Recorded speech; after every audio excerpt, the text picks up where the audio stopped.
قاسم علی صاحب یہ جو سوال کیا ہے یہ خودی کا سب سے اہم سوال ہے کہ جو سوال آپ نے کیا. دیکھیے اگر آپ اسرار خودی کا علامہ اقبال کا لکھا ہوا دیباچہ پڑھیں گے تو اقبال کہتے ہیں میرا مقصد اسلام کی وکالت نہیں ہے. پڑھ لیجئے, میرا مقصد اسلام کی وکالت نہیں ہے بلکہ میرا مقصد ایک ایسے معاشرے کی تشکیل ہے. جب میں مسئلے کہتا ہوں کہ خودی کا سر نہاں لا الہ الا اللہ, معنی یہ ہے کہ غیر اللہ کا بیم اور ڈر آپ کے دلوں سے نکل جائے اور آپ صرف ایک ہی اللہ کی, وہی سجدہ ہے لائق احترام, کرے سارے سجدے جو تجھ پر حرام. تو کہنے کا مطلب یہ ہے کہ پریکٹیکلٹی یہ ہے کہ اس دنیا میں جہاں پر اب 57 ہمارے اسلامی ملک ہیں, اللہ سے ڈرنے والا بہت کم ہیں, سب ایک کسی اور سے ڈر رہے. اقبال کا خودی کا پروگرام یہی ہے کہ بیم غیر اللہ عمل را دشمنس, یعنی آپ کے جتنے بھی اسلامی چیزیں ہیں اقبال کہتے ہیں اس کا دشمن ہے یہ جو آپ کے پاس غیر اللہ کا جو ڈر ہے. تو پریکٹیکلٹی یہ ہے کہ اقبال یہ کہتے ہیں ٹھیک ہے میں جو لا الہ الا اللہ کو مرکز بنا رہا ہوں اس کا مقصد یہ ہے کہ ایک ہی اطاعت, ابھی جو ڈاکٹر صاحبہ نے کہا جو اطاعت ہے جو آپ کی نیابت ہے وہ تمام چیزیں آ جائیں گی, لیکن ان آسانی چیز اس کے لیے وہی 1932 میں اقبال گئے قاہرہ اور کچھ جوان جمع ہوئے, انہوں نے کہا کہ ہمارے لیے کچھ فرمائیے. کہا کل میں ایک اسپیچ دینے والا ہوں. وہ لڑکے جو ہے مصر کے بازد ہو گئے تو اقبال نے ایک چھوٹا سا کاغذ کا پرزہ لیا ہاتھ میں اور اس پر لکھا بی فیتھفل ٹو پروفٹ محمد, کی محمد سے وفا تو نے تو ہم تیرے ہیں. تو آپ دیکھ رہے ہیں کہ اقبال کا مقصد یہ ہے کہ قرآن مجید کی جو آپ کے جو ہے کیا کہتے ہیں, کیونکہ اقبال قرآن مجید اور رسالت نبوی اور اسلام دین کے علاوہ کچھ نہیں ہے. تو اقبال کی خودی کا مرکز جو پریکٹیکلٹی ہے وہ یہ ہے سب سے پہلی چیز کہ ہم اپنا محاسبہ کریں. دوسری چیز یہ ہے کہ آگے بڑھ کر ہم یہ جو بیم غیر اللہ, یہ غیر اللہ کا جو ہمارے پاس ڈر ہے, اقبال اس پر بہت آپ کے جو ہے اہمیت دیتے ہیں. اور یہی تو کہتے ہیں کہ مدرسہ جو ہے آپ کو عقل تو دیتا ہے لیکن افکار کو آپ کے جو ہے خام رکھ دیتا ہے, کچے رکھ دیتا ہے, جس کی وجہ سے آپ کچھ حاصل نہیں کر سکتے. پریکٹیکلٹی یہ ہے اس خودی کی کہ ہم اپنے آپ کو یعنی تیار کریں. یہی جو آپ نے کہا امام حسین کا ذکر, سلیم چشتی کہتے ہیں کہ مجھے یہ شعر سمجھ میں نہیں آیا, میں علامہ کے پاس پہنچ گیا. وہ شعر تھا کہ رمز قرآن از حسین آموختیم. یہ کیا شعر ہے؟ ہم نے رمز قرآن حسین سے کیسا لیا؟ پڑھ لیجئے. تو علامہ نے کہا سلیم قرآن مجید ہم کو تیار کرتا ہے ظلم اور اس دنیا کی ناانصافیوں سے مقابلہ کرنے کے لیے. جب تمہاری ناموس پر, تمہاری عزت پر, تمہارے مال پر, حتیٰ کہ تمہاری جان پر حملہ ہو تو اس کو تم کو تیار کرتا ہے. اور یہ چیز حسین نے کربلا میں پیش کی ہے کہ جب موقع آئے تو پوری زندگی کو. تو اقبال کی پریکٹیکلٹی یہ ہے کہ ہم اپنے آپ کو تیار کریں. ہر دور ہمارے لیے جو ہے یہی چیزوں کا حاصل رہے گا. گفتگو کا سلسلہ اسی طرح سے جاری رہے گا, لیکن ابھی وقت ہوا ہے ایک چھوٹی سی بریک کا. بریک پر جاتے ہیں, واپس آئیں گے. میری بات قاسم علی شاہ کو اسی طرح سے دیکھتے رہیے. ایک مختصر سا سوال میرا عمر صاحب سے, آخری 5 منٹ رہ گئے اور اس کے بعد ہم اختتام کی طرف جائیں گے. عمر صاحب میرا سوال آپ سے یہ ہے کہ آپ کی جو ایکٹیویٹیز ہیں انٹرنیشنل اقبال سوسائٹیز کی, یہ بالغ بچوں کے لیے ہی ہیں, چھوٹے بچوں کے لیے بھی ہیں؟ کیونکہ اب تو دیکھیے دنیا میں ماڈرن ٹیکنالوجیز آ گئی ہیں, بچے جو ہیں وہ اپنی ٹائپ سے واقف ہونے لگ پڑے ہیں, بچے اپنے DMIT سے واقف ہونے لگ پڑے ہیں. اور آج کہہ لیجئے کہ جو ہیں ایسے ٹیسٹ اویلیبل ہیں جو چند خون کے قطرے لے کے یا کہہ لیجئے ایک چھوٹا سا جسم کا کوئی ٹکڑا سا لے کے اس سے پوری ایک ہسٹری نکال لی جاتی ہے کہ بیماری کون سی لگنی ہے اور کب کہاں پہنچنا ہے. بچوں کے لیے کیا کیا جا رہا ہے انٹرنیشنل اقبال؟ جی آپ نے بہت اہم چیز کی طرف اشارہ کیا ہے. اس معاملے میں ہم نے ابھی تک جو ایکٹیویٹیز کی ہیں اس میں اتنی زیادہ بچوں کے حوالے سے نہیں ہوئی, 1-2 دفعہ ورک شاپس ہوئی ہیں کچھ, اور اس کا ہمارا کچھ پلانس ہیں اس چیز کو آگے لے کے چلنے میں, اور یہ بہت ضروری ہے جو آپ نے کہا ہے. اس میں ہماری کچھ اسکولس کے ساتھ بھی رابطے ہوئے ہیں, اس میں بہت بیسک لیول پہ ہم بچوں کے حوالے سے جب بات کرتے ہیں تو ہم نے ان کو ڈائریکٹ پوئٹری کی طرف نہیں لے جانا یا علامہ کے اشعار یاد نہیں کروانے, اسٹوری ٹیلنگ کے فارم میں وہی چیزیں وہی آسان کر کے ان کے سامنے بیان کرنی ہے. اور اس حوالے سے ہماری کچھ پلاننگ چل رہی ہے, کچھ اسکول سے بھی ہماری بات ہوئی ہے, اور بہت جلد آپ کے سامنے کچھ چیزیں آئیں گی نکل کے سامنے. تو انشاءاللہ آپ کو ہماری پلیٹ فارم سے کچھ ایکٹیویٹیز ملیں گی بچوں کے حوالے سے. میں بڑے اختصار سے چاہوں گا ڈاکٹر فاطمہ آپ سے سوال کہ میں آپ کو عرصے سے دیکھ رہا ہوں, جب میں چھوٹا سا ہوتا تھا تو یعنی بڑی خوشی ہوتی ہے کہ جب ینگ لوگ, میں اصل میں کہنا چاہوں گا یہ دراصل نعمان بھائی کا خواب تھا, ہم سب کے لیے خواب تھا. نعمان میرے سے تو 2 سال چھوٹا تھا, لیکن نعمان کا خواب تھا کہ ایک نئی پود تیار ہو. تو آج اگر عمر بھائی دیکھیں تو وہ ایک ایسا وقت آ گیا, ہم نے کبھی زندگی میں نے نہیں سوچا تھا اقبال کے موضوع پہ میرے کچھ لیکچرز بھی ہوں گے یا جشن اقبال میں بات کر رہا ہوں گا. دراصل ہم نعمان بھائی کے لگائے پودے ہیں. میرا خیال ہے ڈاکٹر فاطمہ آپ بھی میری بات کو سیکنڈ کریں گے. آپ ینگ ایج میں اتنی مشکل جو باتیں کر رہی ہیں, یہ کئی بچوں کو تو سمجھ ہی نہیں ہے. آپ اس طرف کیسے آئیں؟ یہ کوئی فیض ہوتا ہے, یہ کوئی نظر ہوتی ہے, یہ عشق اقبال کیسے ملا؟ انہیں تو عشق جانا سے جان نہیں چھوٹتی اس زمانے میں. دیکھیے میرے ساتھ ایک خوش قسمتی یہ ہوئی کہ مجھے اپنے اکیڈمک کیریئر کے بہت ارلی سٹیج میں فارسی زبان سے عشق ہو گیا. اور آپ سب جانتے ہیں کہ اقبال کو بھی فارسی سے عشق تھا. بالکل. اور اقبال کے 50% سے زیادہ کلام فارسی زبان میں ہیں. بلکہ ایک بڑی خوبصورت بات اقبال کے حوالے سے آپ کو بتانا چاہوں کہ اقبال سے یہ پوچھا بھی گیا کہ آپ کیوں فارسی میں شاعری کرتے ہیں, آپ کی جو امیڈیٹ آڈینس ہے وہ تو فارسی زبان اس طرح سے نہیں سمجھتی. تو اقبال نے بہت ہی خوبصورت جواب دیا اور کہا کہ کیونکہ مجھ پر فارسی میں اترتی ہے تو میں فارسی میں کہتا ہوں. سو فارسی زبان و ادب سے مجھے لگاؤ ہوا. میں نے اپنے کیریئر کے طور پر, اپنے پیشن کے طور پر پرشین لینگویج کو چنا, پرشین لٹریچر کو چنا, اور جو فارسی پڑھتا ہو, فارسی ادب سے محبت رکھتا ہو, اسے اقبال سے محبت نہ ہو یہ بڑی ناممکن سی بات ہے. لیکن اقبال سے پہلے میرا تعلق, قلبی تعلق, شعوری تعلق اقبال کے مرشد روحانی سے قائم ہوا, مولانا جلال الدین رومی سے. میں نے رومی کے ساتھ اپنا تعلق پہلے قائم کیا, رومی کا مطالعہ جس حد تک بھی اللہ نے مجھے توفیق دی وہ پہلے کیا, اور اس کے بعد میں اقبال کی طرف آئی. سو یہ کہاں بہت خوبصورت. ڈاکٹر صاحب میں اگین یہ پھر آخری سوال ہے, پروگرام کو ہم اختتام کی طرف لے کے جائیں گے, بلکہ مجھے خود ہی کے موضوع پہ بات کرتے یاد ہے کہ میں خود ہی یہ بات کیے جا رہا ہوں, میرے ساتھ تو ڈاکٹر صاحب بھی بیٹھے, میں بھول ہی گیا. میں نے کہا اتنی اچھی باتیں ہو رہی ہیں, مجھے انٹرپٹ ہی نہیں کرنا چاہیے, میں ادب سے سیکھ رہی ہوں. اچھا ڈاکٹر صاحب میرا یہ سوال جو ہے نا کہ نگاہ مرد مومن سے بدل جاتی ہے تقدیر, اور فیض کوئی چیز ہوتی ہے, وہ روحانیت کچھ ایسا ہے اقبال کا, کیونکہ جو میسیج ہے وہ بڑا اسپرچل میسیج ہے. مجھے زمانے طالب علم میں یاد آتا ہے کہ ڈاکٹر صاحب اقبال سمجھ نہیں بھی آتا تھا تو مزہ آتا تھا, لگتا تھا کچھ ہے یار ایسی کوئی مختلف بات ہے. جیسے کہہ لیجیے کسی دنیا کے تو کتنے میں نے ملک دیکھے ان کے میوزک سمجھ نہ بھی آئے, جو ردم ہے چھوٹے سے بچے کو بھی سمجھ آ جاتا ہے. تو میری سب سے چھوٹی بیٹی وہ پچھلے دنوں وہ اس کا رمضان جانی کا ہے, وہ شاہ حسینہ ویکھ لیں اسی بدلی بیٹھے بیس, وہ سن رہی تو آنکھیں بند کر کے جھومنے لگ پڑی. تو میں نے کہا یہ میوزک کا کمال ہے, اور بالخصوص صوفی میوزک کا کمال ہے کہ وہ اٹیچ کر لیتا ہے. یہ جو روحانیت ہے, ایک میٹا فزکس ہے جو آنکھ سے نہیں دکھتی اور پھر بھی ہوتی ہے. اور کتنے دیکھیے 80-90 سال اقبال کو دنیا سے پردہ فرمائے ہو گئے, آج بھی اقبال کے چاہنے والے موجود ہیں. اقبال کی عمر سے زیادہ بڑی عمر ان کے فلسفے کی عمر. یہ روحانیت کیا ہے اور اس کا خودی کے ساتھ کیا تعلق ہے؟ پہلے تو میں آپ کو مبارکباد دوں گا. میں پوری دنیا میں پھرتے رہتا ہوں. یہ جو خودی پر آج یہ مکالمہ ہوا ہے یہ بہت ریئر ہے, نہیں ہوتا, اس وجہ سے کہ خودی پر مکالمہ کرنا خود بہت ایک خشک موضوع, لیکن جس طریقے سے آپ نے کیا اس کی اصل وجہ یہ ہے. اور ایک سوال جواب دینے سے پہلے, علامہ اقبال کے پاس وہ تمام مطالب موجود ہیں کہ ابتدائی کلاس میں, اوسط کلاس میں, ہائی کلاس میں, کالج میں اور ڈاکٹریٹ لیول پر پڑھائے جائیں. تو ضرورت اس چیز کی ہے کہ اقبال کو نصاب میں داخل کیا جائے.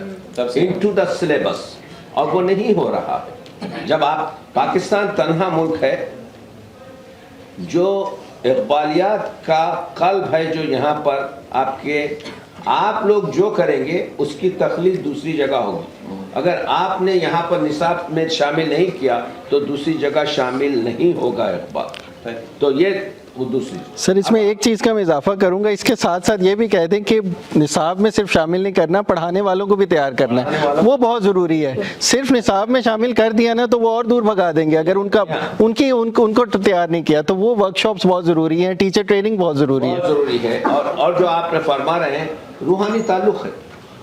آپ دیکھیے اقبال جو بات کرتے ہیں وہ کوئی فلسفہ تو اپنی جگہ ہے, لیکن اقبال آپ کے دل تک پہنچ جاتے ہیں. کیوں؟ اقبال کے پاس وہ سچائی ہے, کوئی نقل اور وہ چیز نہیں ہے. دل سے جو بات کی جاتی ہے اثر رکھتی ہے. شکوہ جواب شکوہ دنیا میں کیوں اس طرح سے وائرل ہوا اس زمانے میں جب کہ اقبال پر کفر کے فتوے کا مٹیریل تیار ہو رہا تھا. کیوں آپ کے جو ہے آج گزرنے کے بعد بھی 100 سال گزرنے کے بعد بھی شکوہ جواب شکوہ ایک ایسی نظم ہے کہ اس کی کوئی مثال اردو ادب تو کیا فارسی ادب بھی آپ کے جو ہے میری نظر میں نہیں ہے جو دے سکے. اس کی وجہ یہ ہے کہ اقبال دل سے بات کرتے ہیں اور کہتا ہوں وہی بات. یعنی اقبال جو ہے کسی قسم کی پرواہ نہیں کرتے. میں زہر ہلاحل کو کبھی کہہ نہ سکا خان. تو اسپریچول کنیکشن اس وجہ سے ہوا ہے کہ اقبال نے بناوٹی گفتگو نہیں کی. اسپریچول کنیکشن اس وجہ سے ہوا ہے کہ اقبال نے پوری طریقے سے ہم کو بتایا, صرف تشخیص نہیں دی ہے بلکہ اس کا علاج بھی بتایا ہے. اور علاج یہ ہے, آپ جانتے ہیں پوری طریقے سے کہ اطاعت الہی ہے. اور یہ جو ایک آخری بات 1 منٹ میں ختم کرتا ہوں, یہ جو مشہور شعر ہے کہ تیرے ضمیر پر جب تک نہ ہو نزول کتاب گرا کشا ہے نہ راضی نہ صاحب کشاف. یہ آپ کو پوری خبر نہیں ملی. آپ کو یہاں تک ملتی ہے کہ قرآن ایسا پڑھو جیسا کہ تمہارے دل پر نازل ہوا ہے.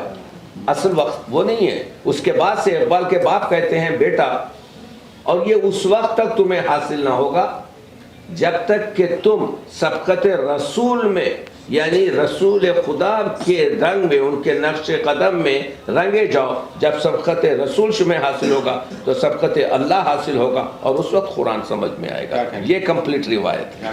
تو ہم کو چاہیے کہ اقبالیات کو جو ہے کچھ جوڑ کر کچھ چھوڑ کر کچھ توڑ کر کچھ موڑ کر پیش نہ کریں, بلکہ اقبالیات کو صحیح طریقے سے ہمارے جوانوں تک پیش کریں. ادا کرتا ہوں ڈاکٹر صاحب آپ کا عمر بھائی آپ کا, اور انتہائی محترم اور انتہائی خاموش میرے ساتھ جو ہوسٹ بیٹھے ہیں ڈاکٹر ابیرہ, ہمارے چھوٹے بچوں بہنوں کی طرح, آپ کا بھی شکریہ ادا کرتے ہیں کہ آپ نے اتنی آج انٹرپٹ کے بغیر سنا آپ کو. اور ہم نے کوشش کی تھی, ایک کاوش تھی. میرے ایک استاد تھے ڈاکٹر صاحب, وہ فرمایا کرتے تھے کہ کسی نشست میں دراصل سارا میلہ کسی ایک کے لیے سجا ہوتا ہے, پورے بارات میں ایک دولہا ہوتا ہے. تو ہمیں نہیں خبر کہ یہ ساری گفتگو جو ٹی وی پہ نشر ہو رہی ہے اور یہاں بیٹھے ہمارے بیٹے اور بیٹیاں سن رہے ہیں, یہ کس کے لیے تھی.